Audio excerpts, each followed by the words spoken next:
बहुत गुनाह कर चुकी हूँ। अब वापसी का कोई रास्ता नहीं है। नौरीन, आप इतने परेशान क्यों लग रहे हो आज मुझे? पता नहीं हुआ, आप मैंने इतने गुनाह किए हैं, क्या खुदा मुझे माफ़ करेगा? वैसे तो मैं भी बहुत गुनहगार हूँ। मैंने भी अपनी ज़िंदगी में गुनाह किए हैं बहुत ज़्यादा। पता नहीं खुदा भी मुझे माफ़ करेगा या नहीं। कभी कभी हम खुदा से बहुत दूर चले जाते हैं और सोचते हैं कि शायद अब हम बहुत आगे निकल चुके हैं, यहाँ अब रहम बाकी नहीं रहा। मगर सच ये है कि उसकी मोहब्बत का दरवाज़ा कभी बंद नहीं।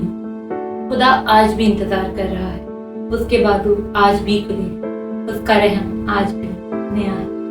तुम जो कोई भी हो, कहाँ से भी आए हो, जैसे भी हो, उसकी मोहब्बत हमारे लिए हमेशा कायम रहती है।